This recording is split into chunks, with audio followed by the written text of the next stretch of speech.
听说徐行出府了，青青啊，你二弟和女婿，这也真是的，都不知道顾惜自己身子吗？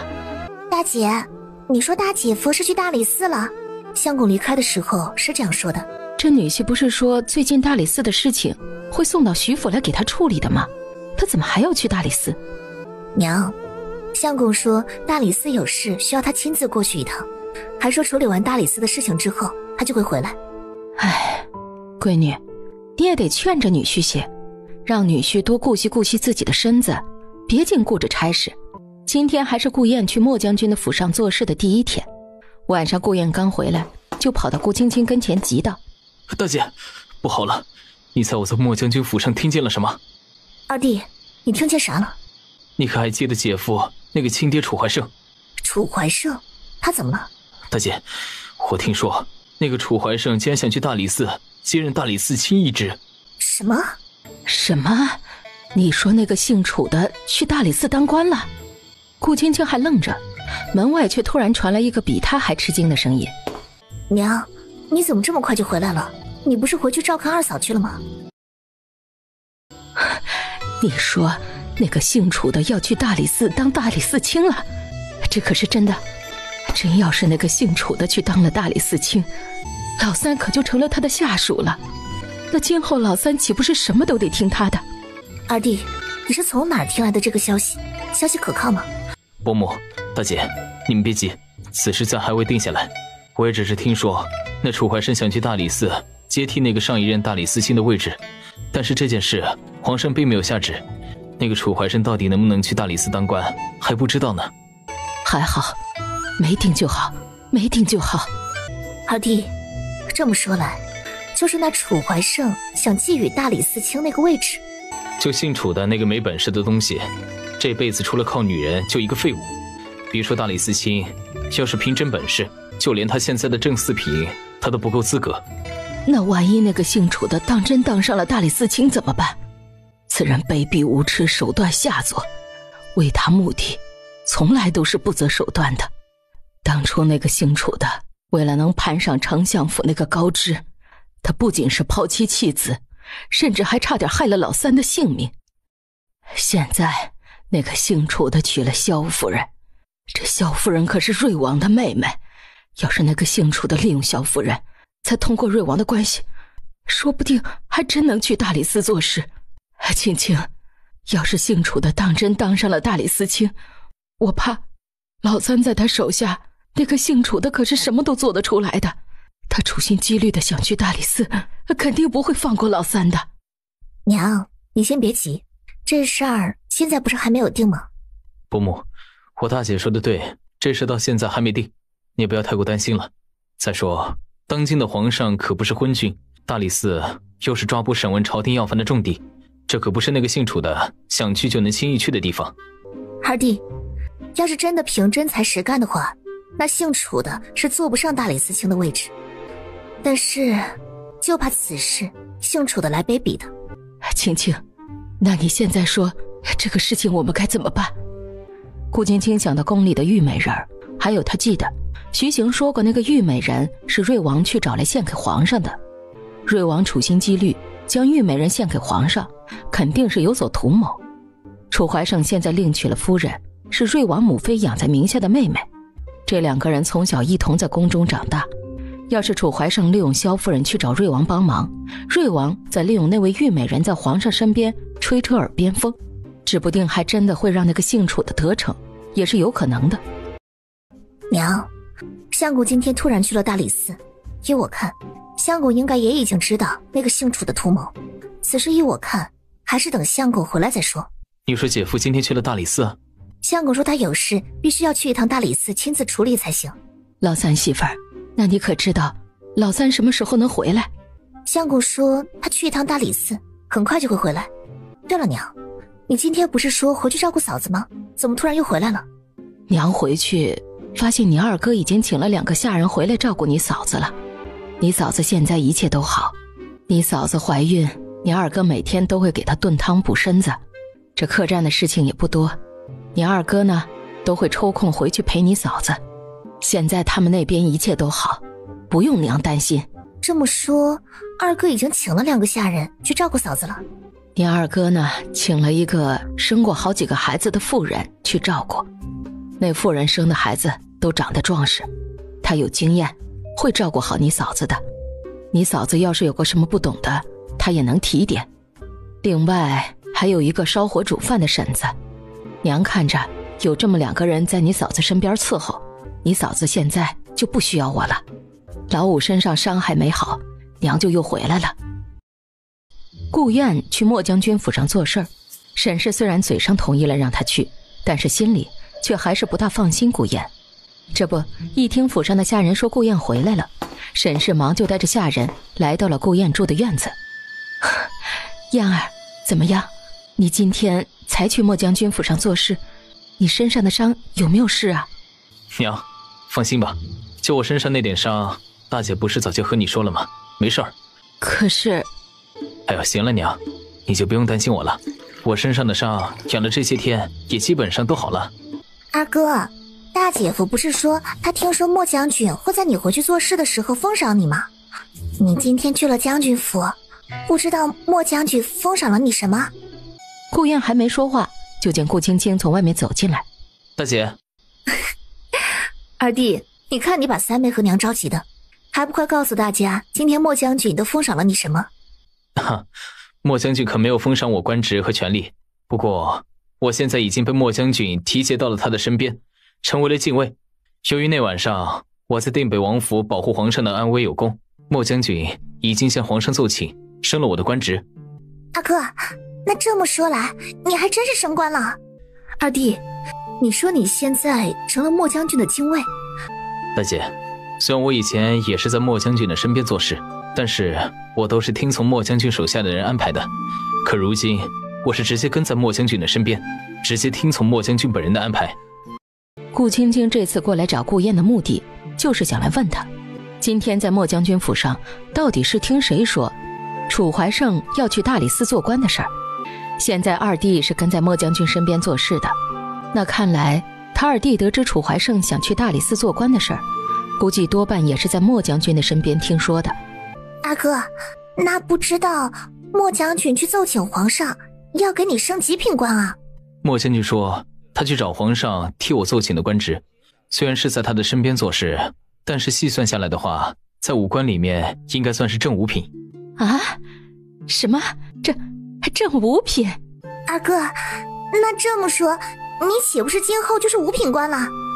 太好了，太好了，燕儿啊，你小时候娘没送你读书上学，娘一直觉得对不住你，没想到如今你竟然也是个5品官了。沈氏又惊又喜，又要说去吩咐厨房给顾燕做上一顿好吃的，好好的庆贺庆贺。沈氏满面欢喜的走了。二弟，你今天说的那个姓楚的想去大理寺做官这事儿，可是听莫将军说的？不错，此事我确实听莫将军对人提的，要不是跟在莫将军身边，我也不会知道此事。哦，还有，我听莫将军手下的一个人说，那个楚怀胜最近不仅和武平侯府走得近，还和瑞王府上走得也很近。我觉得那个姓楚的现在故意巴结武平侯府和瑞王府，依我看绝对不会有什么好事，肯定啊就是冲着那个大理寺卿的位置去的。虽然说此事暂时还没有定，皇上也不一定真的会让那个姓楚的去大理寺做事，但是此事最好你还是让大姐夫早做提防。要是真让那个姓楚的去了大理寺做了官，那个姓徐的怕是以后就得在姓楚的手下做事了。那姓楚的为人心狠手辣，六亲不认的，就算是大姐夫是那个姓楚的亲生儿子，怕是那个姓楚的也不会对你那个姓徐的手下留情的。大姐，二哥，你们都在说什么呢？那个姓楚的要去大理寺做事，他好端端的去大理寺做事做什么？还能做什么呀？那个姓楚的一肚子坏水儿，他想去大理寺，指不定憋着什么坏呢。那可不能真让他去了大理寺，他要是去了大理寺，那岂不是会憋了一肚子的坏水，等着对付姐夫吗？行了，三妹，此事你就别担心了。依我看啊，那个姓徐的应该自有法子应对的。二弟，你此话怎么说？大姐，你可别忘了，现在大姐夫不是也攀上了荣亲王府那个高枝了吗？而且如今大姐夫和那个荣亲王走得很近，据我所知，那个荣亲王一向和瑞王还有萧府上下都不对付，就算是那个楚怀胜想去大理寺做事，怕是荣亲王也不会让他轻易得逞。说到荣亲王，顾青青不由得再次想到上次荣亲王让人送来的那些贵重物品。徐行说他今天去一趟大理寺，很快就会回来。果然，在顾青青从他二弟屋里出来之后没多久，徐行回来了。顾青青突然想起来，对了，相公，我听我二弟说，姓楚的他现在想去大理寺做官，正在觊觎大理寺卿一职。不瞒你说，此事我早在皇上下令让我暂代大理寺卿一职后就知道了。那你今天去大理寺可是为了此事去的？不是。相公，姓楚的现在想觊觎大理寺卿的位置，要是他真的坐上了那个位置，肯定不会放过你的。你说我们现在该怎么办？顾青青担心姓楚的会坐上大理寺卿的位置。青青，放心吧，虽然楚怀胜觊觎大理寺卿那个位置，但是皇上是不可能把这个位置给他的。可是现在姓楚的续弦新娶的那位夫人可是瑞王的妹妹，还有你不是说那位异域美人是瑞王私下找来送到皇上身边的人吗？要是楚夫人去找了瑞王帮忙，瑞王再利用那位异域美人里应外合，说不定还真有可能让姓楚的去大理寺做事。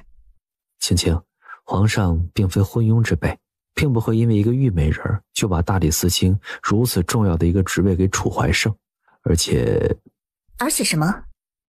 青青，你可知道这次皇上为何要罢免那位黄大人的官职？不是说是那位黄大人在定北王府老王妃的寿辰上保护老王妃不利，皇上这才罢免了他的官职吗？难道并非如此？要是只是因为保护老王妃不利，皇上是不至于罢免那个姓黄的官职的。那是为何？姓黄的这些年一直巴结讨好瑞王，皇上不是不知道。姓黄的虽然早些年也有些本事，也是寒窗苦读考试的前3甲，但是做了2年大理寺卿后，姓黄的就开始在朝中对上巴结谄媚，对下搜刮欺压。这2年大理寺更是成了那个黄大人给瑞王和武平侯府办事尽忠的地方。皇上早就有意想要将那个姓黄的革职罢官，这一次不过就是找了一由头罢了。顾青青没想到皇上竟然是早就打算将姓黄的罢官免职了。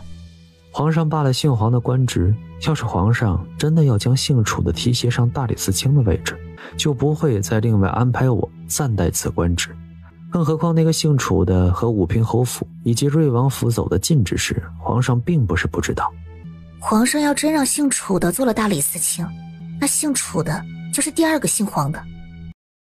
皇上要是提携了姓楚的，姓楚的将会继续替瑞王和武平侯2人办事。所以皇上是不会让姓楚的成为第2个姓黄的，要不然皇上也就不会如此处心积虑的罢免姓黄的官职了。不错。顾青青打量着徐行，只要楚怀胜不能去大理寺做官就好了。青青，你说此事是二弟告诉你的？对了，相公，忘了告诉你了，我二弟今天去了将军府，莫将军不仅让我二弟做了他的贴身禁卫，更是还向皇上奏请了，封我二弟为五品武将。顾青青见徐行笑着，面上的表情同样没什么变化。相公，难不成我二弟升什么官你也提前知道了？我当然不知道了，虽然我不知道皇上会封二弟什么官职，但是当初我去将军府早就听说了莫将军会封赏二弟的事，所以今天二弟去将军府肯定会有封赏。但至于封赏是什么，我虽然不知道，可能也能略猜到一二。原来如此。听说能在莫将军跟前做事的人都是少说跟了他3-5年之人，二弟能在京城这么短的时间内就到了莫将军的跟前做事，这看来二弟颇受莫将军的重视啊。相公，这次二弟也有了官职，娘和三妹都很是替他高兴呢。顾青青见徐行一口一口地啃着鸡腿，坐在旁边随口道：相公，你说今天荣亲王也去了大理寺，他可是因为上次定北王府老王妃刺客的事情去的？不是。不是刺客的事，那是什么？你可还记得上次我跟你说的事儿？上次由于保护老王妃不利，皇上除了罢免黄大人的官职，同时也下令惩戒了荣亲王。可是你不是说皇上也就是做做样子而已，他并没有真的惩罚荣亲王。皇上确实是做样子，但是现在朝中却有人借口荣亲王保护老王妃不利之事，想要代替荣亲王照顾老王妃。什么？想要代替荣亲王照顾老王妃？老王妃就一个独子，当年也因救皇上而丧命。定北王府中除了老王妃就再无他人。由于定北王是救皇上而死，定北王府只剩下老王妃一人。这些年皇上一直都对老王妃很是照顾，同时也安排了荣亲王代为照顾老王妃。相公，不知是谁想代为照顾老王妃？现在朝中大半的亲王可都在抢着想做此事。什么？大半的亲王都在抢着想要照顾老王妃，这又是为何？难不成都是为了讨好皇上？就只是为了讨好皇上，那些亲王还不至于去抢着做此事。那这又是为何？定北王府如今就只有老王妃一人，定北王并没有留下任何子嗣，而定北王的封地却是现如今所有亲王中最广最大的。定北王府的家业和那些亲王府上比起来，怕也是数一数二的。莫非那些亲王现在都抢着照顾老王妃，是为了定北王府的家业和封地？这些年定北王府的封地多少人瞧着，自从定北王救皇上而死，当时立即就有亲王上前想要将定北王府的封地据为己有。这么多年了，觊觎定北王府封地的王子皇孙多不胜数，皇上都以老王妃还在为由拒绝了。虽然皇上暂时拒绝了亲王们的野心，但是老王妃终究有离开的那天，定北王府的封地到时也就没了正主。所以现在那些亲王抢着去照顾老王妃，为的就是将来等老王妃离开后，名正言顺地占有定北王府的封地和家业。不错。顾青青的头中不由得再次出现了惠夫人的画像。莫名的，顾青青总觉得徐行他娘惠夫人一定和老王妃有什么关系。徐行的长相也和那位老王妃有几分相似，或许徐行也和那位老王妃有关。只是现在顾青青除了猜测，并无直接证据证明徐行就真的和定北王府的那位老王妃有关。青青，你瞎琢磨什么呢？我没什么。是吗？接下来的2天，徐行真的哪儿都没去，但是每天都会有大理寺那边的官差过来找徐行，将大理寺那边的一些东西送过来给徐行处理。下人来敲门，说是于叔来了，这会儿正在偏厅里等着他。得知是于叔来了，顾青青当即带着下人去了偏厅里。到了之后，见于叔身后还放了几筐果子，都是新鲜的。夫人，正值秋季，山头的果子大都熟了，我便吩咐人给你摘了几筐新鲜的送了过来。这些果子只是山头的一部分，还有一些剩下的，我下次再吩咐人摘了新鲜的给你送过来。山头的果子结得可多？多着呢，这几块山头的果园以前可是我们那片山头最大的果园，这如今正值秋季，果子也大都熟了，我也已经吩咐了果园的工人们将那个果子分批分次的送到京城里来卖，卖的银子到时候我会吩咐人连同账本一道都给夫人您送到府上来。果园的事儿一直都是于叔在办，顾青青倒是丝毫没有费过心思。不知果子送到京城来可好卖？夫人，果园的果子倒是不愁卖，那几个果园的果子原本就是固定了要去送给京城的酒楼和大户人家的，就算是还有些剩余，那些干货铺子也都要了，拿去做果仁、蜜饯什么的。是吗？没想到那几个果园竟然还有固定的买家。夫人呐，你有所不知，我们买下来的那几个山头种植的果园，不仅是那片最大的果园，而且种出来的果子也是上乘的货，都是又大又新鲜，不管是酒楼还是那些干货铺子，都抢着要咱们的果子呢。既如此，于叔，那果园那边的事情就都有劳你去打理了。夫人，客气了，这不过是老夫的分内之事罢了。哦，对了，夫人，除了这些果子，还有一些新鲜的鱼虾，我都交给府上的下人先送去厨房了。新鲜的鱼虾？果园山脚下那个鱼塘，老夫已经让人将它收拾出来了。现在那个鱼塘养了不少的水货，鱼呀、虾、螃蟹、田螺都有。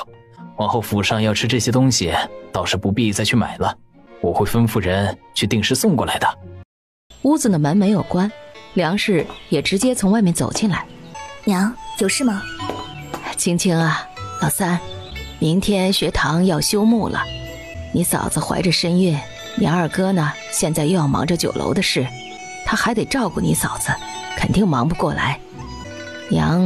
娘想让你们明天安排一个下人过去，把小山接过来，这样娘在这儿又能照顾老五，也能顺便照看照看小山。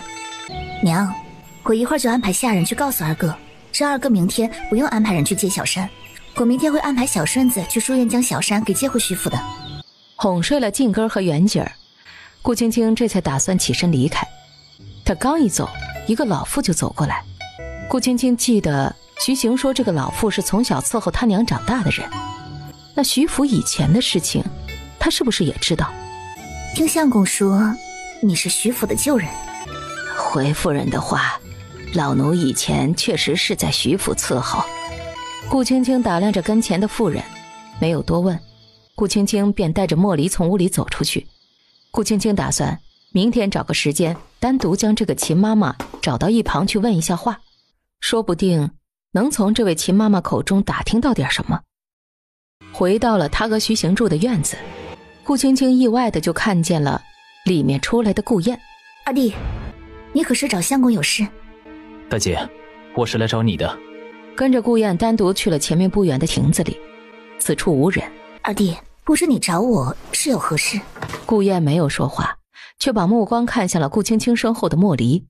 莫离见顾燕看向他，也很有眼力劲儿的主动道：夫人，那你们说话，奴婢就先退下了。等莫离退下去之后，顾燕这才开口：大姐，可能有人想对大姐夫下手。顾青青和徐行都已经猜到有人可能还会对徐行下手。大姐，我今天过来就是过来提醒你，让大姐夫最近要小心一点。你可是听到了什么？我今天在大将军府上听见瑞王和武平侯二人现在想联手对付荣亲王。除了荣亲王，如今朝中那些王侯亲贵可都盯着定北王府那块肥肉呢。早就在传皇上可能会在老王妃去了之后，将定北王府的封地和家业都交给荣亲王。荣亲王府现在也是众矢之的，明里暗里的想对荣亲王下手的，怕是也防不胜防。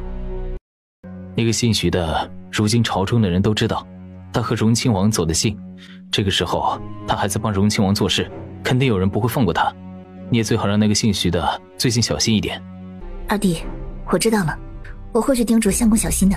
还有，那个姓楚的，你也让大姐夫多加防范。二弟你放心，相公说皇上是绝无可能让姓楚的去大理寺做官的。皇上会不会让那个姓楚的去大理寺做官，我不知道，但是那个姓楚的最近可是费了不少心思，就为了去大理寺占据大理寺卿这一职。如今大姐夫暂代大理寺卿这一职，朝中现在最有可能当上大理寺卿的人就是大姐夫。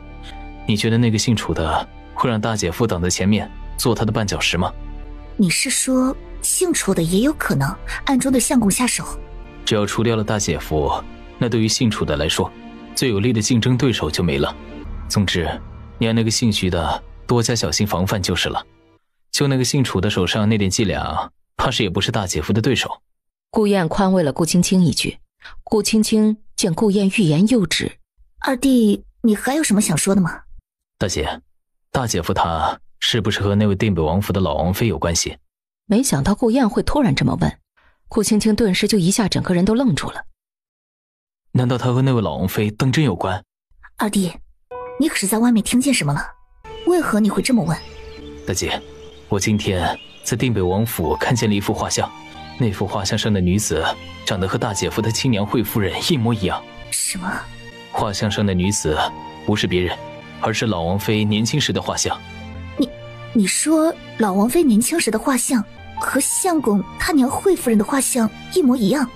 不仅大姐夫他娘，我发现大姐夫的长相也和那位老王妃有几分相似。顾燕离开之后，头中还在想着他二弟顾燕方才对他说的话。老王妃年轻时的画像和徐行他娘竟然一模一样，这让顾青青直到回房之后，面上都还处在吃惊之中。一模一样？徐行他娘的画像和老王妃年轻时的模样怎么会一模一样呢？这到底是怎么回事？顾青青头中还在想着他二弟今天看见画像的事儿。今天天色已经晚了，顾青青决定明天就把那位徐府的旧人，那位秦妈妈叫到跟前来单独问一下话。还有，顾青青还打算问一下她婆母梁氏，徐行的外祖母家和徐行的娘姓什么。第二天，顾青青还没把秦妈叫过来问话，就听府上的下人过来说定北王府叫人送了帖子过来。奇怪，定北王府怎么会突然送帖子来徐府？莫离在旁边好奇地问：夫人，这帖子上都写啥？帖子上说定北王府的老王妃要见相公。这么说来，老王妃下帖子就是为了让大人去定北王府一趟。顾青青低着头看着手中的帖子，还是决定现在就把帖子给徐行拿过去，看一下徐行会如何决定。顾青青站在徐行跟前，听了他说的话之后，徐行也没有仔细看帖子上写的是什么，只是淡淡瞟了一眼之后，就随手把帖子扔到一旁。相公，你要去定北王府吗？青青，那送帖子的人可还在？定北王府的人来送帖子之后就离开了。听顾青青说定北王府的人已经离开了，徐行也没有多问，直接拿起笔蘸了墨水之后，也下笔写了一个帖子。徐行还直接在帖子上拒绝了老王妃。徐行叫了下人，让下人去定北王府一趟。你不去定北王府？老王妃那边一切事情都有荣亲王安排照看，到时候用不着我再去一趟。徐明轩身上的伤虽然重，却恢复得不错。梁氏让徐明轩多躺着，徐明轩是个闲不住的，能下床起身之后，徐明轩虽然没有出过徐府，却是不喜欢再躺着。这不，徐明轩跟猴似的突然窜出来。五弟，五弟，看来你身上的伤势恢复的倒是不错呀。嗨，我也觉得好的差不多了，要不是嫂子说我身上的伤口现在还不能回莫将军府上做事，我现在也想跟着顾二哥一起去将军府了。五弟，你身上的剑伤不轻，至少也要养伤2-3个月才行。那怎么行？我还要回去将军府做事呢。梁氏从门外进来。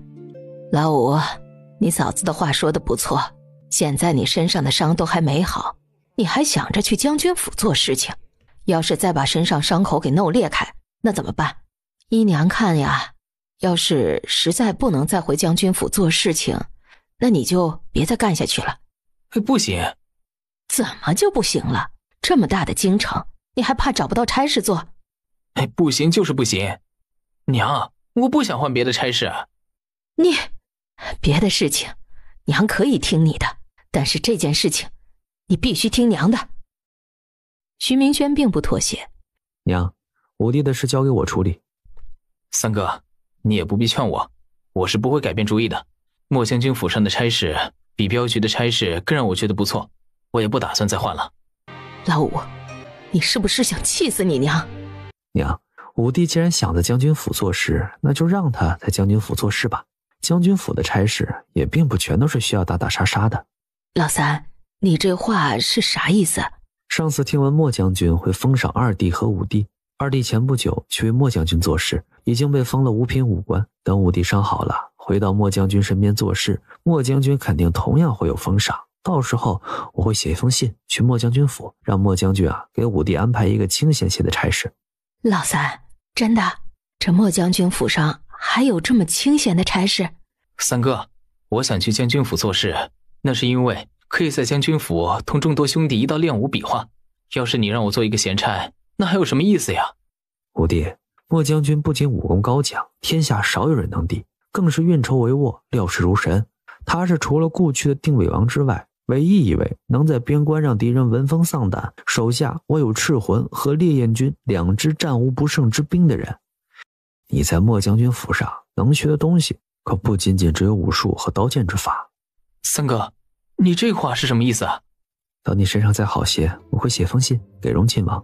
荣亲王和莫将军私交颇深，要是荣亲王开口，莫将军应该能留你在他的身边，帮他做些闲差。真的吗？三哥，我真的能够留在莫将军身边做事啊？顾青青站在一旁摇头笑了笑，看样子他这位五弟现在总算是满意了。五弟的差事问题解决了，梁氏也是欣喜不已。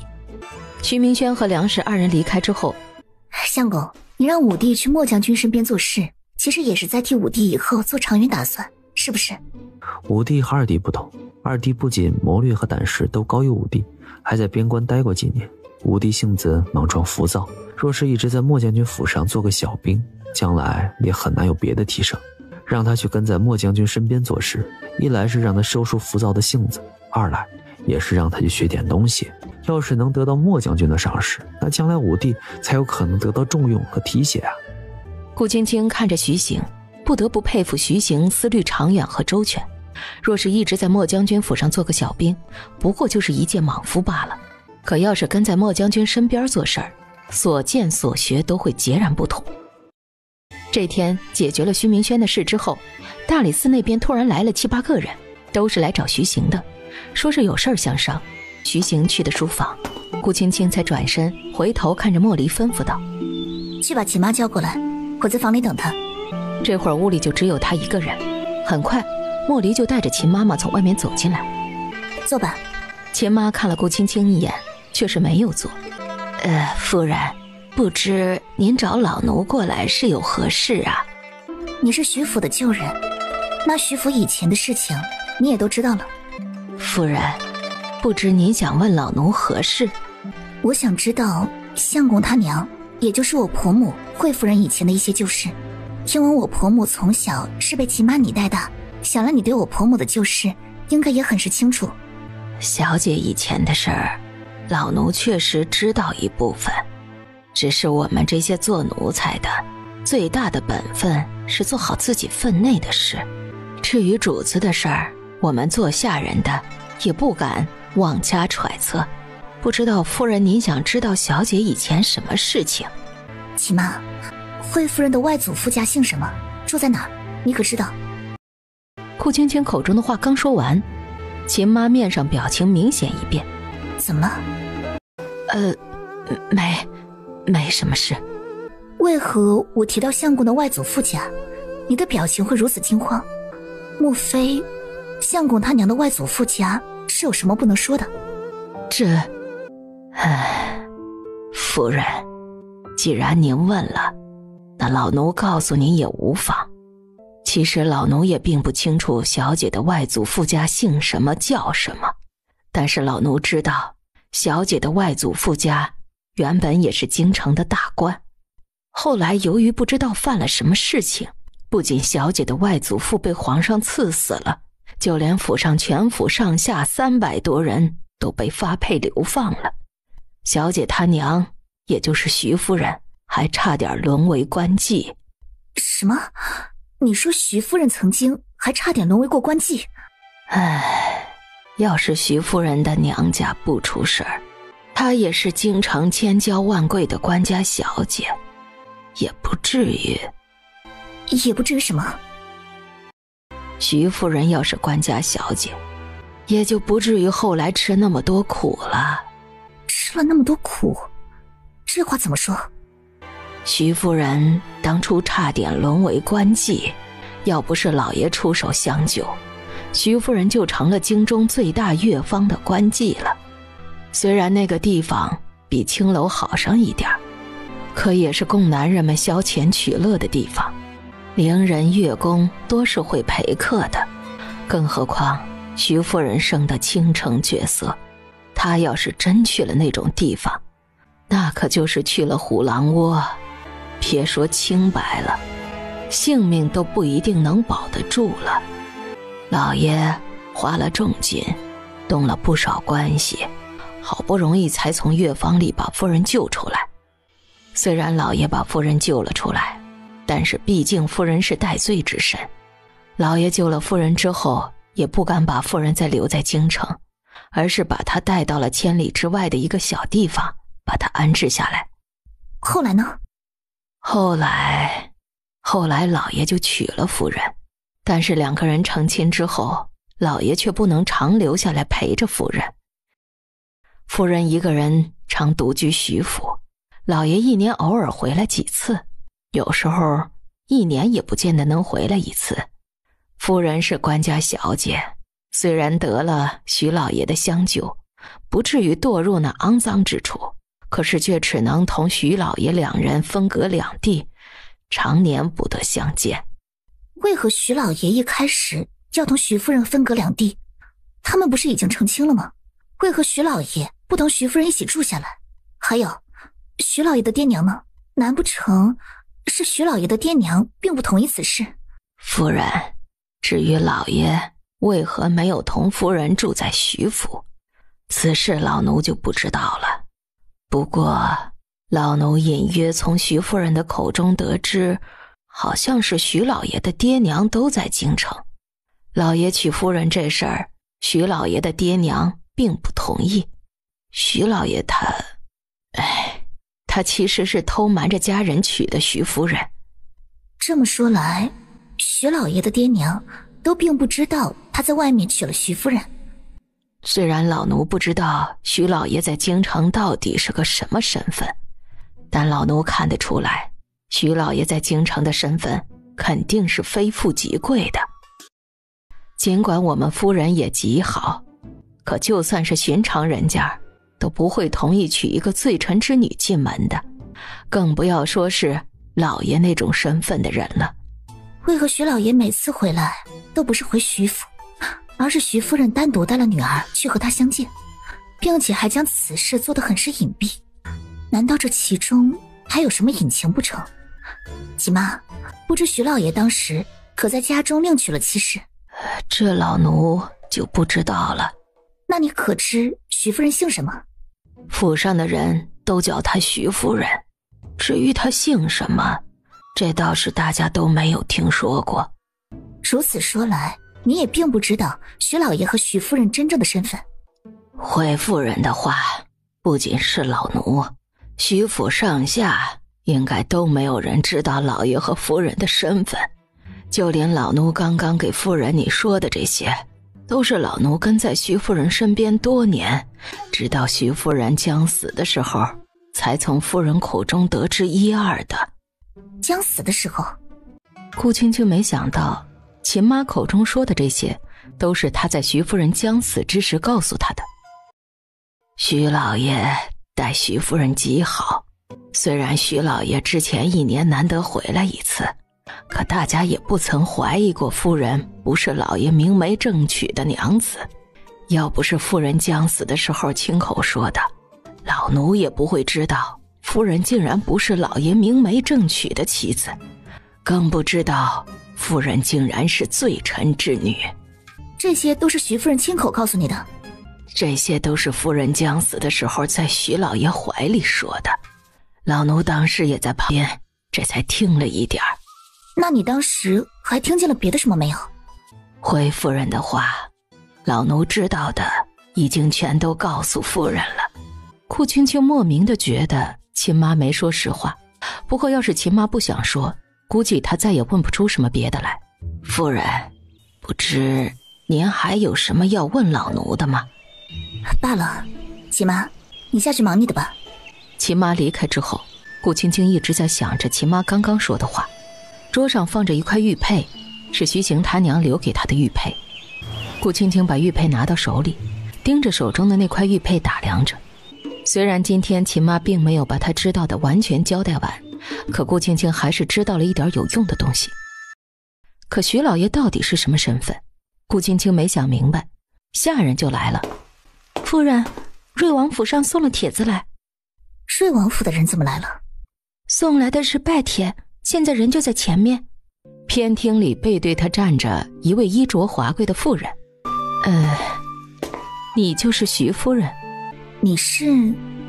徐夫人，按理说你得称呼我一声母亲。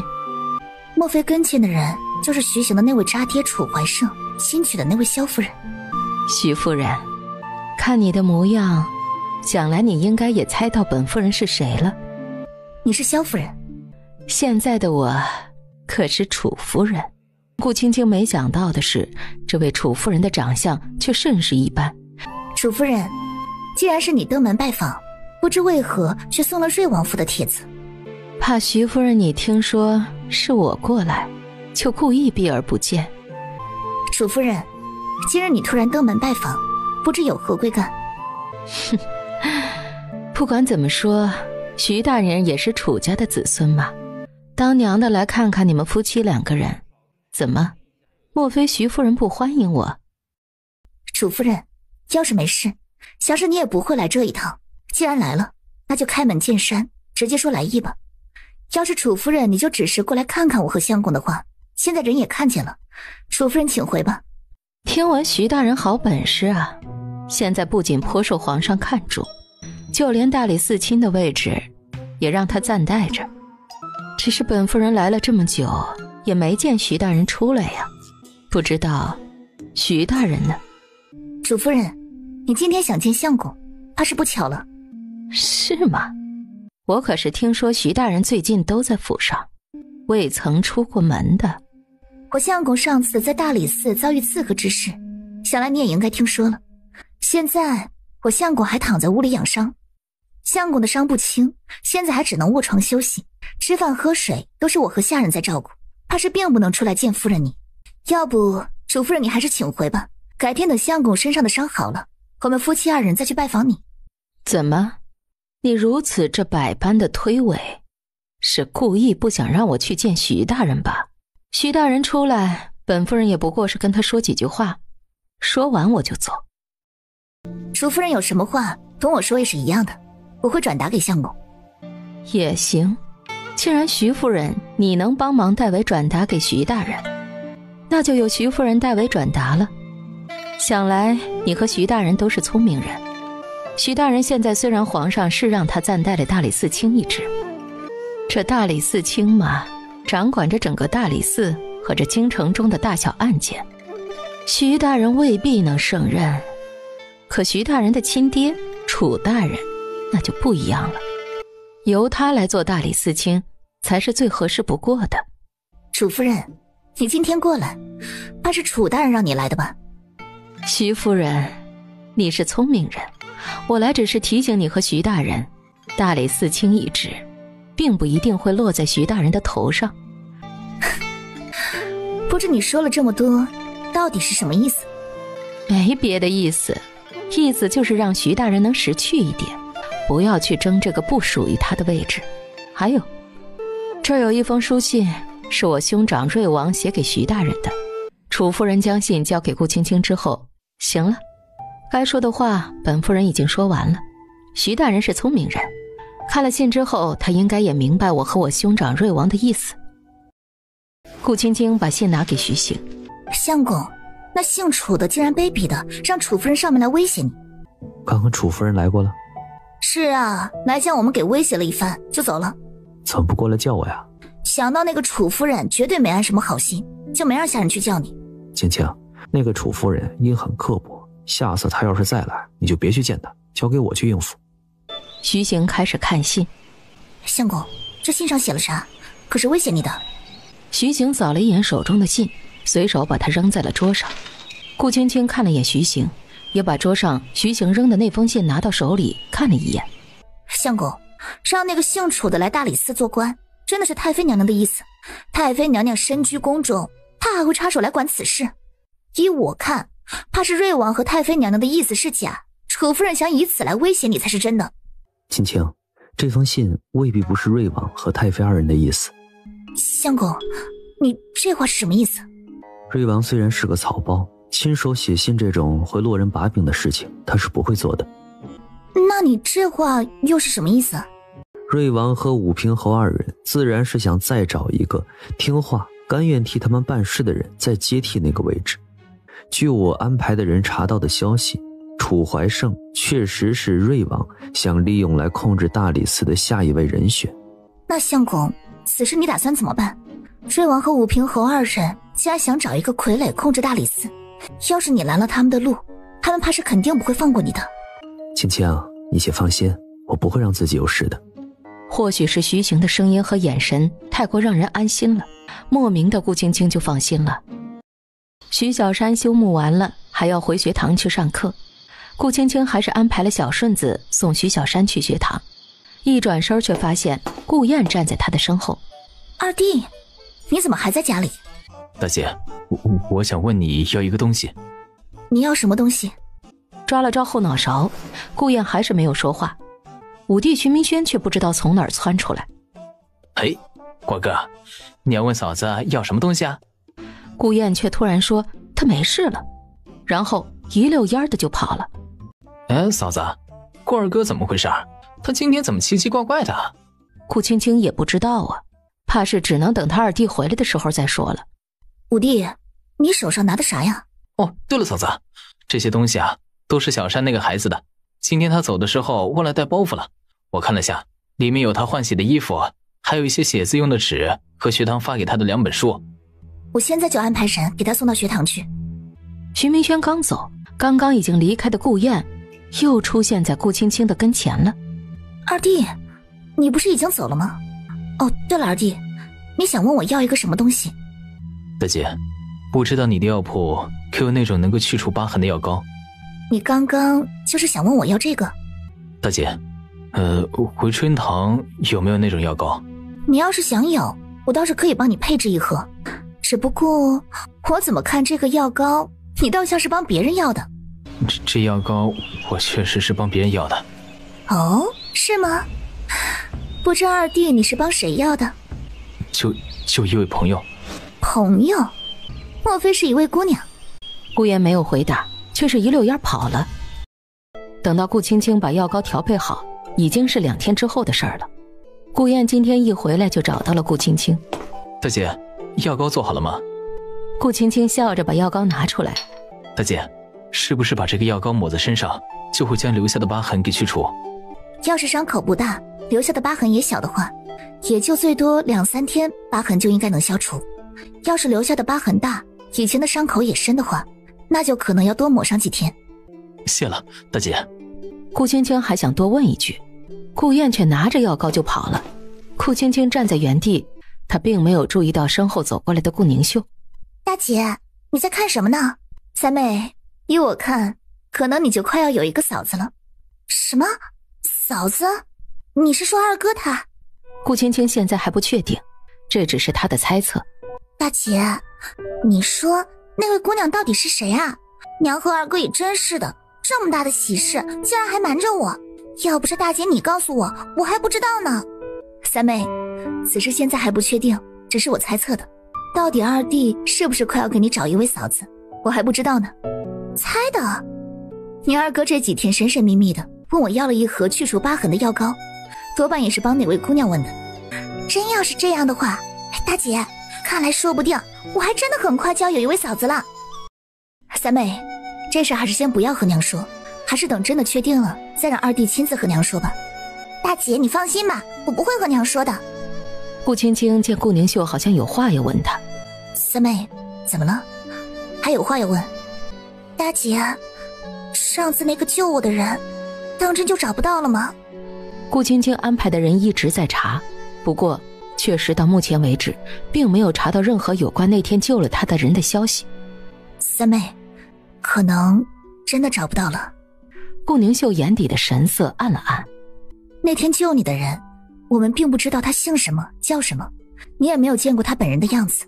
虽然大姐后来让人打听到他的样貌长相，也根据那些人描述的大概画了他的样子出来，可是这京城这么大，要找一个人并不容易，更何况你我都不知道他是不是住在京城。要是他只是路过京城的话，过了这么久了，那我们就更不可能找到他了。顾宁秀虽然想找到那天救他的人，亲自给他道个谢，可他心里也清楚，他大姐说的话是对的。大姐，既然找不到，那就不找了。好了，说不定哪一天就找到了那个人，也是有可能的，你说是不是？听了顾青青这话，顾宁秀又再次笑出来。养了小半个月之后，徐行说要去大理寺做事了。五弟徐明轩在家养伤了2个月有余，早就在家闲不住了。徐明轩也提出他想去莫将军府做事了。老五啊，你想去莫将军府做事，还是先给你三哥说吧。等你三哥先给荣亲王那边写了信，莫将军府把另外的差事给你安排下来，你再去。嘿嘿，娘，此事我早就和三哥说过了，三哥估计啊，应该已经帮我写了信去荣亲王府上了。你已经给你三哥说了？这是什么时候的事？就几天前说的，三哥听了后说他会帮我安排的。娘，相公帮五弟写的信确实已经送出去了，我看着相公写的，还是我吩咐下人送去荣亲王府的。老五啊，既然你三哥已经帮你写信了，那看来这个事儿应该也快安排下来了。今天等你三哥从大理寺回来，你再问问他就知道了。有些日子没有去他开的药铺回春堂去看过了。徐行离开之后，顾青青打算去药铺看看。两边的药铺都看了之后，听管事的说，入秋之后回春堂看病抓药的人就比夏日那会儿少了些。管事的送来账本，顾青青翻阅了一下，发现夏季的时候回春堂的生意好，主要是因为他调配出来的那些防暑解热的药浆。现在到了秋天，看来他还得另外调配几种药膏来卖。除了药膏，顾青青还安排了下人去山头那边通知于叔，让于叔也把几个山头和鱼塘最近的账本都给他送过来。顾青青回到府里，下人说府上来了客人。谁来了？回夫人的话，那个人是和大人一起回来的，身上还穿着官服，依奴婢看，应该是和大人一道在大理寺共同围观的人。听说是在大理寺和徐行一起围观的人来了，顾青青倒也不奇怪了。下人来问今天晚上饭菜的事。厨房的事不是一直都是管事负责的吗？夫人，今天公子还带了2位客人回来，管事特意差了奴婢过来问您，今天晚上的膳食要怎么安排。顾青青这才想起来，他回来的时候府上的下人就告诉他，今天徐行已经从大理寺回来了，还带来2位客人。顾青青想了想，准备亲自去厨房吩咐一下饭菜的事。下人来报说是晚膳已经准备好了，这会儿桌子上的饭菜都摆妥了。青青啊，你来了，你看一下这桌子上的饭可还缺什么？沈氏也知道今天府上来了贵客。青青啊，不知道今天同女婿一道回来的是大理寺的哪2位大人呢？娘听着府上的下人说，今天同女婿一道回来的2位大人，不仅人长得俊，看着还都很年轻呢。到底今天来的2位大人是谁，顾青青也不知道。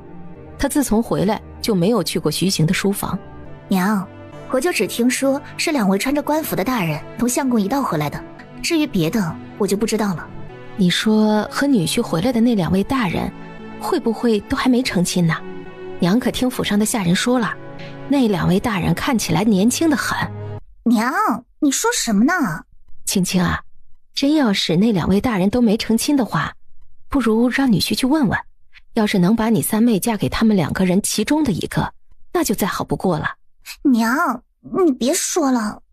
哎呀，傻孩子，娘这可都是为了你好，你也不想想，今天来的那2位可是和女婿一道通朝为官的，你要是能嫁过去，那今后就是官夫人，这可是多少人求都求不来的好事儿。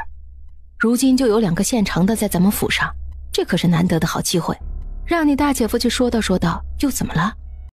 秀儿可是你的亲三妹，青青啊，这件事情你会帮你三妹的吧？顾青青没有回沈氏的话，徐明轩就从外面跑了进来。大嫂，这屋子里到底是什么好酒啊？我可是大老远就闻着香味来的。虎弟，这可是上等的女儿红和花雕酒，都是陈年好酒。嘿嘿，难得今天有如此好酒，那我今天可一定要好好畅快痛饮一番。五弟，你身上的伤还没有痊愈，可不能喝酒。嘿嘿，大嫂，就喝一次应该没事吧？不行，一次都不行。那就喝一点。一点也不行。梁氏从外面走进来。哎呦娘，我都已经憋了这么久了，你就让我今天喝一点吧。徐明轩盯着桌子上的酒，实在是馋得慌。虎弟，你真要想喝酒，那就只能喝一杯，除了一杯就再不能多喝。徐明轩觉得一杯少了，那就不喝，一杯也不许喝。很快徐行他们就过来了，听见声音，顾青青下意识地转身。县令大人。县令大人？什么县令大人？大家看着来人，表情各异，唯独顾燕一个人站在那儿，只是打量着来人，若有所思。伯母、弟妹，今天我贸然到访，多有叨扰。不，裴大哥说的哪里话？你们能来，我和相公都很是高兴呢。裴大人，青青说的是，你和魏大人能来，我们徐府上下荣幸之至。来来来，都坐吧，快别站着了。老三，你也真是的，裴大人和魏大人来府上，你怎么也不提前告诉我们一声？这要是有怠慢之处，还请裴大人和魏大人多多担待。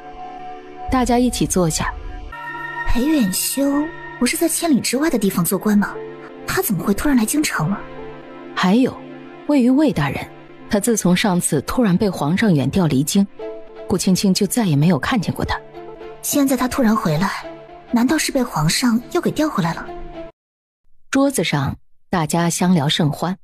哎呀，徐兄弟啊，当初在书院我们3个，你的学业可是最好的，如今你也考中了科举，才短短不到2年的时间，你就已经做到了4品官的位置。来，兄弟，我敬你一杯。嘿嘿，那可不，我3哥的学业从小就好，就连学堂的夫子都对我3哥赞不绝口呢。顾青青听着大家聊徐行以前在学堂上学的事儿，没想到徐行除了骑射在学堂是第一的，竟然弹古琴都会，不由得顾青青也忍不住扭头去看了看徐行。哎呀，3哥，你竟然还会弹古琴呢？我怎么没听你弹过啊？老五，咱们家里以前又没有古琴，你去哪儿听你3哥弹琴去？这倒是啊。沈氏一直找不到机会插嘴，终于好不容易找到机会，沈氏终于忍不住。2位大人，婶子冒昧地问上一句，不知道你们2个人成亲了没有啊？裴远修和魏瑜2人皆是一怔。沈氏口中的话一说完，顿时空气中就安静下来，大家都感觉到了尴尬。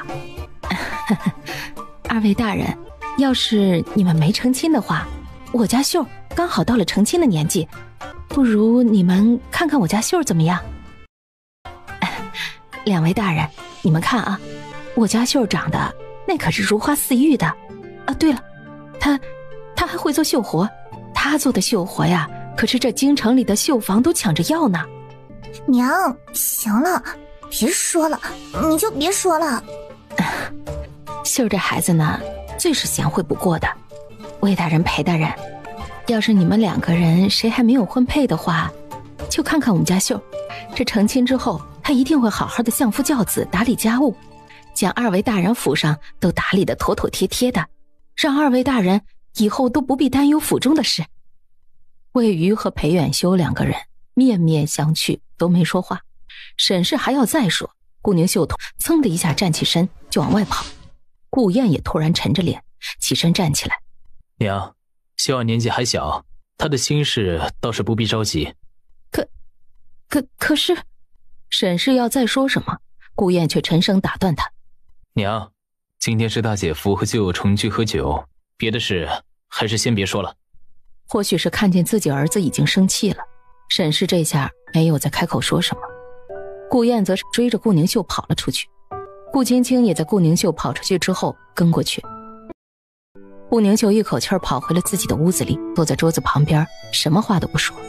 三妹，好了，别生气了，我们秀儿那么好，可不是什么人都配得上的。可不是嘛，他们哪儿配得上我们的三妹？看我们三妹又漂亮又可爱的，肯定能找一个配得上她的好相公。三妹，你放心，二哥以后一定帮你物色一个文武双全的男子来陪你。顾宁秀本来觉得这脸上臊得慌，又羞又委屈，这会儿也被他二哥和他大姐给逗笑了。大姐，你和二哥就知道哄我。不是哄你，不仅有你二哥，还有大姐呢，我们一定会帮你找一个对你好又疼你的相公的。大姐，你和二哥对我真好。三妹，今天娘说的话你也别放在心上。还有，今天来的那2位大人，你可有看得上的？要是有的话，那大姐就让你姐夫去私下暗中探探二人的口风。啊，不要，我没有。就那2人还配不上我们秀儿。几个人说着话，沈氏从外面匆匆忙忙走进来。嘿，你这孩子啊，你说你是怎么回事？娘费尽心思的替你打算，你倒好，不顾着客人还在，当着2位大人的面一点礼数都没有。现在好了，2位大人也走了，你这事儿怕是也黄了。娘，你今天是没看见吗？那2位大人根本就对女儿没有任何意思。你说了那么多话，那2位大人回了你一句吗？到底女儿是有多嫁不出去？你要当着大家的面这么羞辱女儿？娘，今天这事儿确实是你做的太冒昧了，不仅有失分寸，没有考虑到三妹，更是没有顾及裴大人和魏大人是来的客人。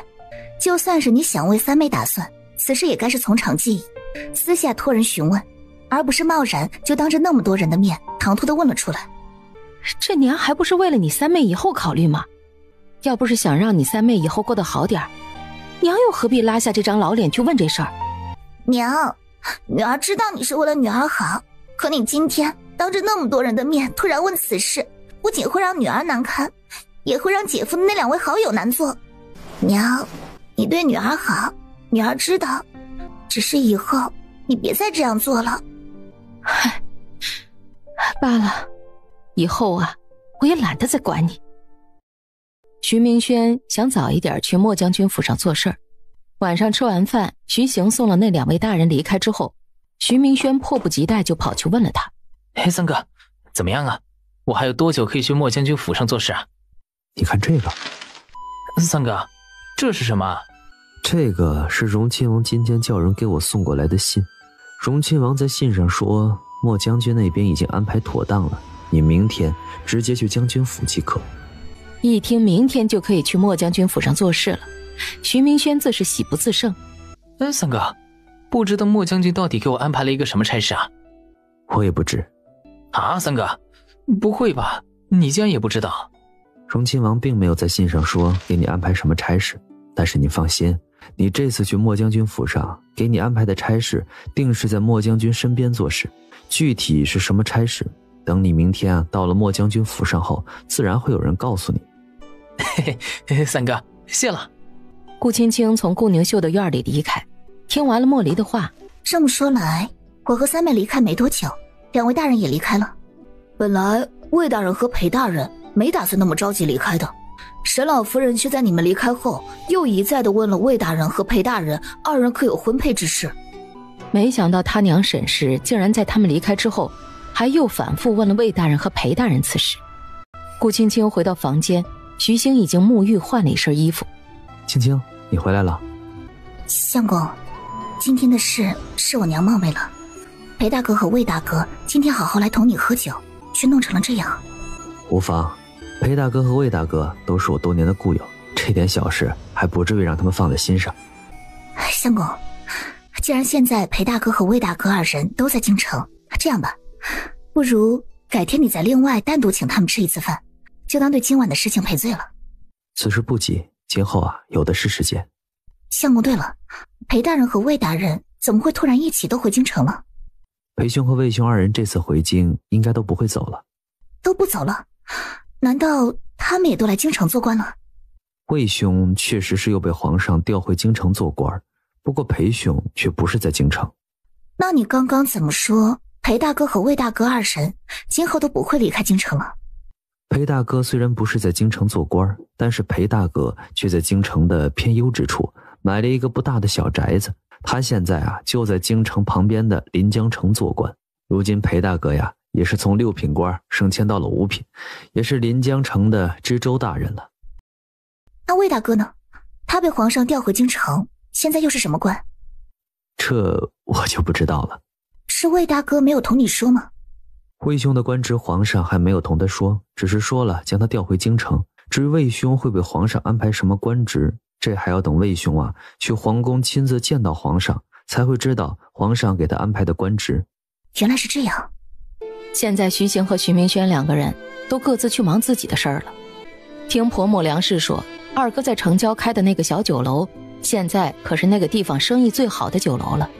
老三媳妇儿啊，娘没想到你二哥的生意到了这儿之后，竟然会比在当初镇上做的生意还好呢。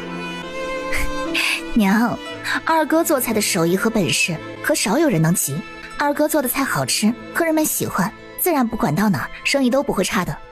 老三媳妇儿，既然府上来了贵客，你赶紧过去见见。贵客到底是谁啊？顾青青满心的疑惑。等他到了之后，远远的就看见一位老妇正坐在偏厅内同他娘沈氏笑着说话。青青啊，你来了，来，快来见见你姑母。妇人也在这时上下打量着顾青青，贪婪地看着顾青青身上的穿的戴的，样样都是她想都不敢想的好东西。妇人在打量着顾青青的同时，顾青青也在打量着跟前的妇人。哎，青青啊，你愣着做什么？这可是你姑母，你忘了呀？是啊，青青，我可是你姑母呢，难道你忘了？你小时候就这么大点儿，你生下来那会儿，姑母还抱过你呢。是吗？我忘了。青青，不得无礼。娘，你离开顾家这么多年，我都不曾见过什么姑母，至于跟前之位，我更是不认识。来人，送客。不顾那个人的叫嚷，顾青青直接安排人把那人给送出去。哎，青青啊，今天来的这位的确是你姑母啊，她是你三姑母。我没忘。这么说你知道她就是你姑母了？是又如何，不是又如何？哎，青青啊，你今天做的太过分了吧？不管怎么说，她也是你亲姑母，是你爹的亲妹妹啊，你怎么能直接就让府上的下人把她给轰走了呢？娘，怎么？你难道忘了当初他们是如何把你和我二弟他们一起从顾家轰出来的事了？当初他们顾家人能把我们从顾家赶走，如今我就不能把他们从徐府轰走了。他们将你赶走，你在楚家受苦受难的时候，我那几个姑母在哪儿？这10几年，我那几个姑母都不曾出现过一次，现在突然冒出来，算我哪门子的姑母？娘，记住了，以后这位姑母要是再来徐府，你也不得让她进来。青青啊，可她到底是你长辈吗？也是你爹的亲妹妹，你一个做小辈的，哪能这样无礼呢？哎，青青，你爹当年对娘和你们姐弟3个都是极好的，你那几个姑母当年对咱们确实有做的不对的地方，但是看在你爹的份上，也就别再对你姑母记气了，好不好？娘，爹是爹，姑母是姑母，但凡是那几个姑母当年能看在爹的情分上，也不至于将你和我们姐弟几人从顾家赶出去，他们又何曾对你有过半分的情面？沈氏被噎得说不出话来。如今徐府也是危机四伏，现在多少人将相公盯着，前不久他还在大理寺中了刺客的埋伏，我们这位姑母突然这个时候来徐府，到底他是来认亲的，还是另有所图，这都不好说。为了徐府的安全，我不希望他再来府中。从偏厅离开，沈氏虽然已经保证了不会再让他姑母来徐府，顾青青就怕沈氏心软，再做出糊涂事儿。他不放心沈氏，叫来下人吩咐下去，让府上的下人记住了，但凡是今天那位姑母再来，一律都不得放进府里。顾青青觉得他姑母今天突然出现，此事并不简单，于是叫来叶无痕，让叶无痕去帮他查一下此事。2个时辰之后，出去查顾青青那位姑母的叶无痕就回来了。怎么样，可查到了什么？夫人，属下查到你那位姑母顾香莲来京城是因为他的儿子宋文才。他儿子怎么了？他儿子宋文才在京城连续参加了几年会试都没有考中，顾香莲想他儿子能在京城考中科举，光宗耀祖，不仅一咬牙让他儿子在京城找了一个学堂住着读书温习，更是在几个月前亲自动身前来到了京城。属下打听到了，顾香莲半个月前才刚到京城。这么说来，我那位姑母这次来京城是为了他的儿子了。宋文才在京城的吃穿用度样样都要钱，还有学堂的学费，对你姑母一家来说也不便宜。你姑母来京城，一来是方便照顾你那位表哥，二来则是想在京城找一个差事，赚些银子补贴你那位表哥。叶无痕下去了，顾青青也得知他姑母在京城的一户大户人家找了一个差事，现在就住在那户大户人家家里，也就是做点劈柴洒扫的粗活。定了，嫂子，大理寺卿定了。几人一听，忙同时看过去。皇上今天在朝廷上亲自宣布了大理寺卿的人选，现在大理寺卿已经定了。啊？定了？谁呀？是大姐夫吗？不是三哥。啊？什么？竟然不是老三，怎么可能会不是女婿呢？皇上不是都已经安排女婿暂代大理寺卿一职了吗？这怎么又换了别人呢？虎弟，不是相公，那不知大理寺卿到底是谁？娘，嫂子，你们猜猜看，那个人是谁？哎呀，这我们怎么猜得出来嘛？哎呀，此人你们大家应该都认识，肯定能够猜出来。莫不是那个姓楚的？嗨，当然不是那个姓楚的了，就那个姓楚的那点本事，怎么可能是他呀？不是楚怀胜，我们也不认识那些朝中的官员，怎么能猜得出来是谁？五弟，是魏大人。嘿，三嫂，你可真厉害呀，这你都能猜出来。皇上今天在朝堂上亲自下的圣旨，绝对没有假的。徐明轩这会儿跟在莫将军身边做事儿，对朝中的消息也知道得快。得知大理寺卿是魏大人，顾青青顿时松了口气。不管是谁，只要不是楚怀胜就好。哎，这怎么会是那个姓魏的呢？不是皇上已经安排了女婿暂代大理寺卿吗？怎么就突然安排成那个姓魏的了？青青啊，那姓魏的当面和女婿称兄道弟的，没想到这背地里竟是那种人。他一从外面回到京城，就从女婿手里把大理寺卿的位置给抢走了。这指不定啊，肚子里一早就憋着坏水呢，要不然也不会刚从外面回到京城就抢了女婿的官职嘛。亲家，别这么说啊，魏家那孩子呀，依我看呐，是个品行端正的。大理寺卿一职，想来这也是皇上安排的嘛。娘，这事儿依我看，还是伯母说的有道理。大理寺卿这个官职是皇上安排的，既然皇上当朝定了魏大人做大理寺卿，那肯定也是皇上的意思，这怎么能怪魏大哥呢？伯母，你怕是有所不知，大理寺卿这样的重要官位，若非皇上有意定魏大人去做大理寺卿，定是不会将他轻易从外地召回京中任职的。娘，你刚刚不是还劝我，让我去劝相公，让相公别去做大理寺卿了。如今既然皇上安排了魏大哥去做大理寺卿，这不是正好合了你的意吗？魏大哥是皇上安排他去做大理寺卿的，皇上这样安排自然是有皇上的道理。还有，要是皇上真想要安排相公做大理寺卿，那一开始就不会让相公暂代大理寺卿一职，而是直接下旨给相公升官了。魏大哥和相公是多年好友，刚刚的话娘你在我们跟前说倒是也罢了，一会儿相公回来，这话可别在相公跟前再提了。哎呀，伯母，你是不知道，那大理寺卿啊，现在也不是那么好做的。以前我不知道，这几天呢，跟在莫将军的身边做事儿，我才知道这大理寺卿的位置不仅那个姓楚的盯着，就连瑞王和太妃娘娘那边也盯得紧呢。三哥啊，就算是坐上那位置，怕是也不会坐安稳。说起这个，沈氏心里才稍微舒服了一点。既然那个姓魏的把这个官职给抢去了，那最后得罪瑞王和太妃娘娘的人，也就是那个姓魏的了。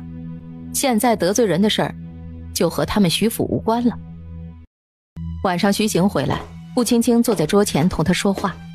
相公，皇上已经下旨让魏大哥去做大理寺卿，不知此事瑞王和幸福的府上有何反应？徐行倒了一杯茶，慢悠悠地品了一口。不管姓楚的和瑞王府上是何反应，现在魏大哥去接任大理寺卿一职也是铁定的事实。相公，现在魏大哥接任了大理寺卿一职，你说瑞王府上和楚府会就此善罢甘休吗？他们想对魏大哥动手，怕是也没那么容易。相公，不知上次定北王府那些刺客，你查得如何了？刺客的事情我已经查到了不少证据，还有剩下几处的疑点的地方，我安排的人还在查。相公，你不是说此事和瑞王有关？瑞王的确和当晚的刺客有关，但是在我查探的另外几波刺客的时候，我意外地发现瑞王怕是反被别人给利用了。相公，你这话是什么意思？什么叫瑞王反被别人给利用了？宫里的那位玉妃娘娘和那些刺客不都是瑞王找来的，他怎么会反被别人给利用？有人的野心可能比瑞王的野心还大，瑞王不过也是那个人利用的一颗棋子而已。野心比瑞王还大，难道是想……顾青青下意识把目光看向徐行，夫妻二人的目光相互看着，这话顾青青也没敢说出来。螳螂捕蝉，黄雀在后，这出戏怕是越来越精彩了。相公，你查那些刺客会不会有危险？放心，我不会有事的。相公，你查那些刺客一定要万事小心。听说你今天有一位姑母来了府上。相公，你也知道了。我听徐叔说的。我已经吩咐府上的下人，以后都不得让他再进徐府，不管他来徐府的目的是什么，我都打发了人，不得让他再进府中一步。徐行听了小媳妇以前的事儿，得知他的那位姑母曾经将他们母女几个人从顾家赶出去，还在顾家欺辱过小媳妇儿。就算是小媳妇不将他那位姑母给轰出徐府，徐行也不会再让他踏入徐府一步的。对了，青青，我今天安排的人查到你那位姑母身上可能有可疑之处。你也去查了他？我让徐叔安排人去查了一下。相公，不瞒你说，我那位姑母突然来府上是有蹊跷。今天我也让叶无痕去查过了，不过叶无痕去查并没有查到任何问题。青青，徐叔查到你姑母在胡府有2天鬼鬼祟祟的举止异常。胡府？胡府是我姑母做事的那户人家。你可还记得魏大哥曾借住给我们的那个地方？顾青青当然还记得。你姑母做事的胡府，也就是魏大哥曾借住给我们那个宅子旁边的胡府。也就是在你姑母鬼鬼祟祟的2天后，他就突然去找胡老爷府上的管事告了假，直接找到了徐府。可是我让叶兄弟去查，叶兄弟说我那位姑母是自己打听才找到徐府的。你姑母是打探过徐府，但是据徐叔所查，你姑母在来徐府之前行踪可疑。难不成我那位姑母还真的是受了什么人的指使？到底是不是受人指使，一查便知。徐行安排的人还在查他的那位姑母。顾青青也觉得徐行继续查下去应该能查到点什么，不管他那位姑母的目的是什么，他也不会再让那位姑母登门。魏大人现在接任了大理寺卿，徐行在大理寺卿要忙的差事也就减少了一部分。接下来的几天，顾青青也没闲着，山头的果园、池塘那边的生意都不错。顾青青打算让于叔再多挖几个鱼塘，就挖在山脚下。还有山头的果园，顾青青也打算在果树下养点鸡鸭鹅的，还有兔子什么的，府上吃的鸡蛋、鸡肉还有鸭肉什么的，也就不用再去买了，直接吩咐于叔安排人每日将新鲜的送到府上来即可。药铺那边顾青青看了一下，药铺最近的生意虽然不至于亏本，但是进项并不大，眼看再过不久就要入冬了，顾青青打算让药铺做点冻疮膏，冬天到了，天气也干燥，她可以再调配一点抹在脸上的脸油，可以滋润皮肤的那种，到了冬天应该也容易卖出去。顾青青坐在那儿琢磨着，突然伙计跑过来说有人找。顾青青吩咐把人请过来，一抬头就瞧见了从外面走进来的秦无言了。不必请了，我已经来了。伙计刚走，秦无言就立刻走到顾青青跟前，看着他笑出来。呵呵，想不想赚银子啊？想的话就跟我来。你要带我去哪儿赚银子？去了你便知道了。很快，马车在一家玉器铺子跟前停下来。顾青青跟在秦无言的身后，到了之后才知道，原来秦无言是买下这家玉器铺子的。通过秦无言和这个人的对话，顾青青得知，不仅这家玉饰铺子，另外还有4间玉饰铺子也全都要卖。秦无言看似慵懒闲散，语气也是一直笑着，但是压价却厉害得很。掌柜的被秦无言压价压得头上直冒汗呢，偏偏秦无言好像仗着对方着急卖铺子，将价钱压得一低再低。最后见那个掌柜的已经到了底线了。成交。掌柜的直接擦了擦汗。这几间铺子你要不要？要的话就挑2间买下来，我3你2。当下思忖了片刻之后，顾青青就看着秦无言点了点头。明天后天小爷我都有铺子要买，你还要跟我去吗？还有铺子？你在哪儿来那么多铺子买？小爷我本事大呗。明天你还要去吗？去，当然去。顾青青跟着秦无言买铺子这几天，就只是他看见的，秦无言手上都有10几万两银子花出去了。不过就这几天，秦无言也买下不少的铺子，比顾青青买下的要多1半还多。顾青青很好奇看着秦无言，你怎么知道这些地方有那么多铺子要卖？而且不仅如此，我见那些铺子好像全都是急于出卖似的。怎么样，最近跟着小爷我赚了不少武平侯府上的铺子了吧？是不是很不错啊？什么？武平侯府的铺子？武平侯那个老狐狸啊，机关算尽，奈何却生了一个败家的儿子。这些铺子可都是武平侯家那个败家儿子卖的。你说这些东西全都是武平侯的儿子卖的？要不然等着武平侯那个老狐狸知道了，这些好东西武平侯的那个好儿子可就卖不出去了。所以你是一早知道了武平侯的儿子想急卖那些铺子，这才跑来捡便宜的。既然武平侯那个儿子好像要送给我们这么大的便宜，小爷没有理由不成全他，就是帮他一个小忙，你说是不是？不得不佩服秦无言这厮还真是够老狐狸的，就这么短短几天就把武平侯府上要卖的铺子悉数收入囊中了。二人说话间，马车已经到徐府了。顾青青和秦无言刚从马车上下来，就见徐行带着人从徐府里走出来。徐行的目光一眼就看过来，青青，过来。等到小媳妇走到他身边后，徐行这才把目光又看向了停在原地的秦无言。秦无言和徐行2个人的目光暗流涌动。相公，我和……徐行旁边的官员似乎一下就认出了秦无言。这不是南宁侯吗？下官见过侯爷。起来吧，这位是徐夫人。不知徐夫人你怎么和南宁侯一起回来了？冯大人，我夫人开了2间药铺，同南宁侯府上有几笔生意。原来如此啊，想不到徐夫人竟然还会做生意，还开铺子呢。不过是间不大的小铺子而已，让冯大人见笑了。徐夫人，你要的那几批货，本侯爷会安排人给你送到铺子上的。告辞了。那就有劳秦公子了。秦无言的马车离开。青青，我和冯大人还有事要去处理，你先回府吧。顾青青点了点头，看着徐行离开。徐行走后，顾青青总算是松了口气。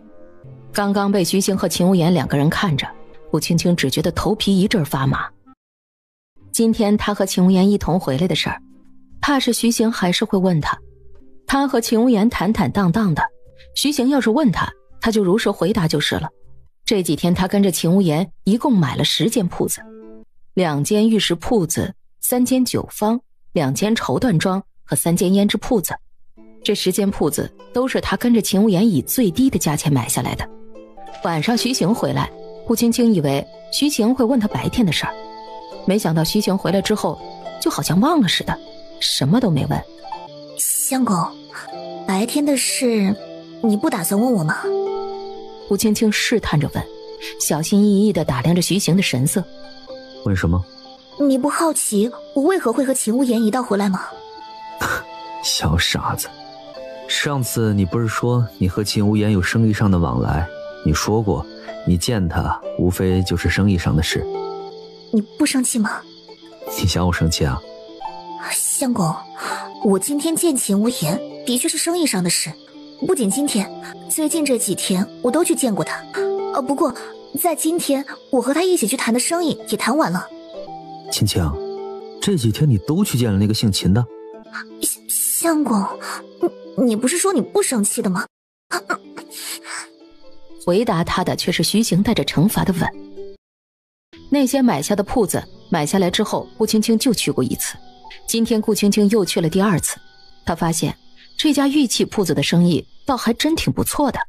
顾青青随着管事去了楼上，伙计送了茶水过来，顾青青刚喝了一口，管事就说武平侯夫人来了，还说要见她。武平侯的夫人，她怎么来了？难道那位谢大公子私卖铺子的事已经被那位侯府夫人知道了？顾夫人，武平侯夫人现在就在外面，还是要见这儿的新掌柜一面，不如我现在就去将她请过来见你。这样吧，你先请武平侯夫人去楼下的内堂喝茶，一会儿自会有人去见她。管事下去之后，顾青青立刻看向了旁边的莫离。你去将叶无痕叫来见我。顾青青坐在屋里喝茶，叶无痕很快跟着莫离从外面走进来。你去楼下见一下那位武平侯夫人。那位武平侯夫人今天来的目的，肯定是想将这铺子再买回去。你一会儿过去后，不论武平侯夫人提出什么样的条件，皆不答应即可。前面不远处有一家布庄，你这身衣服不行，你和茉莉一道去挑一身袍子，最好是看起来像玉器铺子掌柜的衣服。夫人，我们去挑衣服会不会耽搁太久？那万一要是那位武平侯夫人等不及了离开了怎么办？她要是等不及了离开了，那正好，省得你们再去见她了。我也要去见那位武平侯夫人。既然是要做戏，那就要做全套，你就扮作是叶无痕的丫头即可。莫离和叶无痕两个人出去了，顾青青则是坐在楼上慢悠悠地品着茶。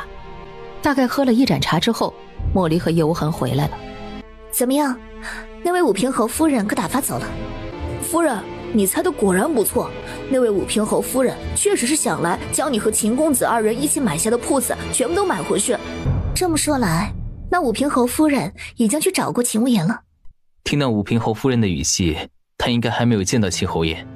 不仅如此，夫人，想不到那武平侯夫人这次出手竟然还如此大方，说是要以高于1倍的价钱将这些铺子全都买回去。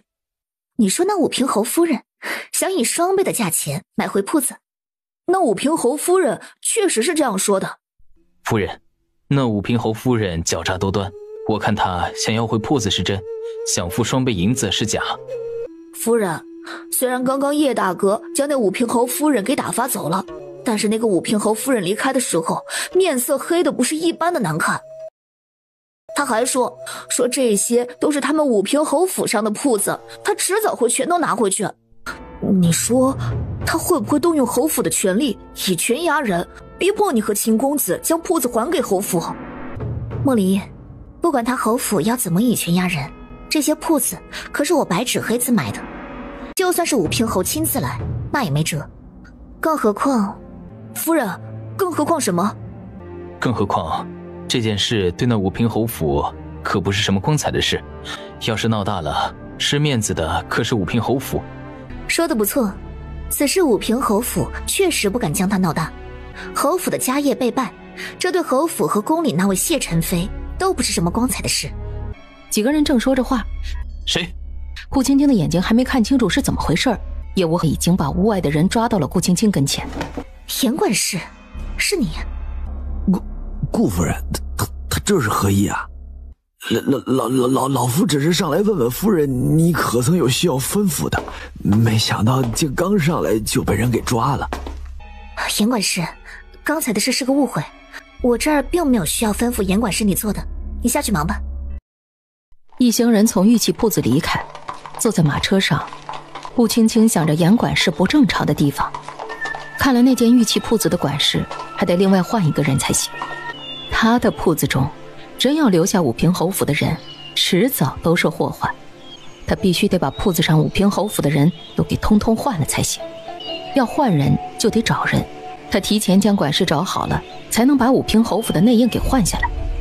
此事只怕3、2天之内也做不了，还得从长计议才行。马车很快到了徐府。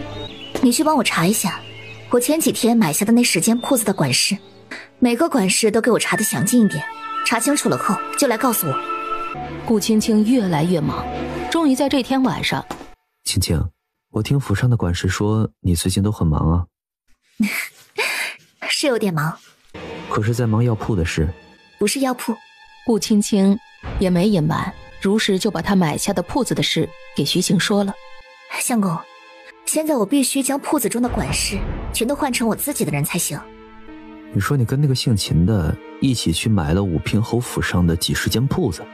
不是，我就买了10间铺子，买下几10间的是秦无言。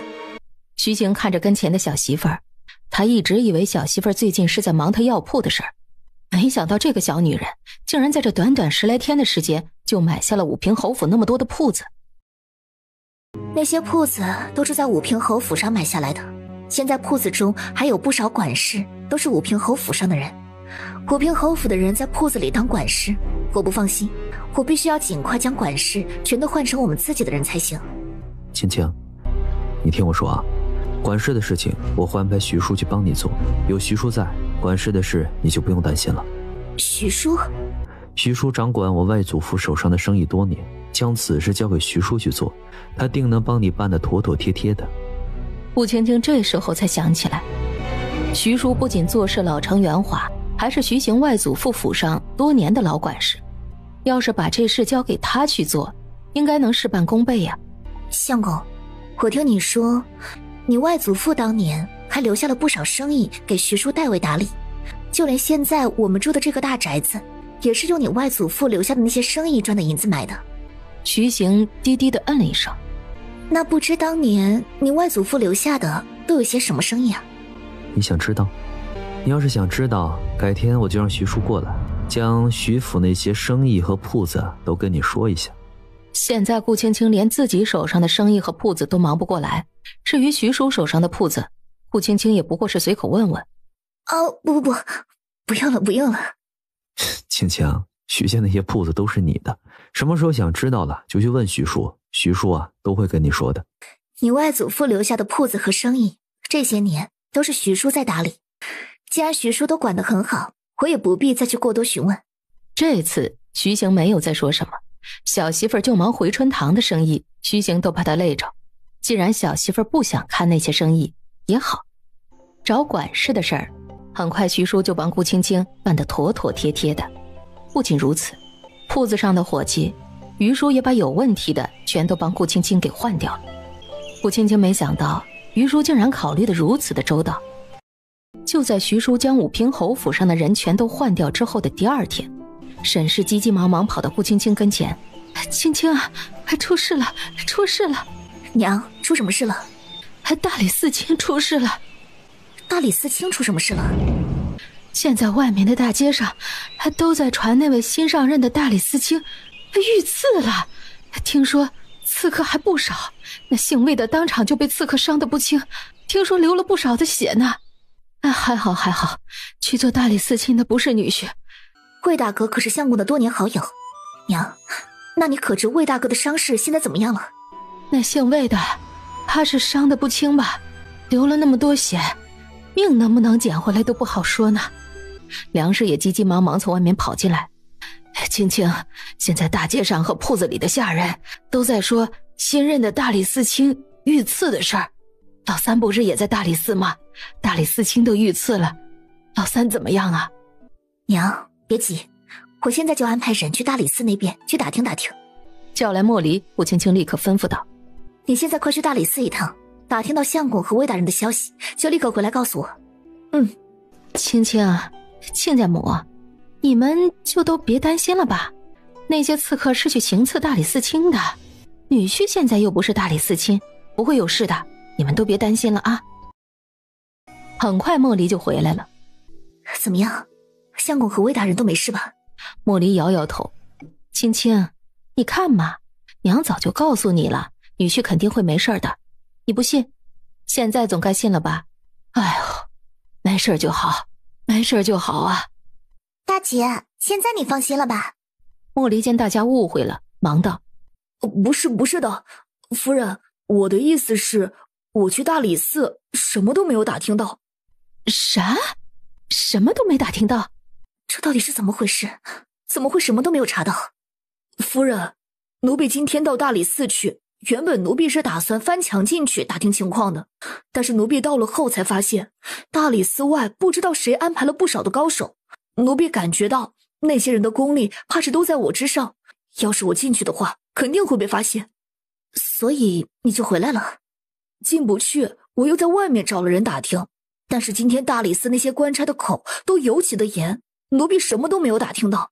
后来奴婢想着让官差传话去见大人一面，谁知道那个官差不仅不帮忙传话，还说两位大人下了令，今天任何人都不得进大理寺。莫离没有打听到什么，听了莫离的话之后，梁氏就越发的不安了。青青啊，怎么办呢？老三他该不会真的有事吧？顾青青心里也是七上八下的，但是现在这种情况，目前怕是只有等了。等徐行回来，那就一切都知道了。这边叶无痕将顾青青吩咐的事情办完之后，也过来回话了。夫人，那武平侯夫人已经被南宁侯给打发走了。什么？南宁侯将他打发走了？这到底是怎么回事？南宁侯今天莫非也去了我们铺子？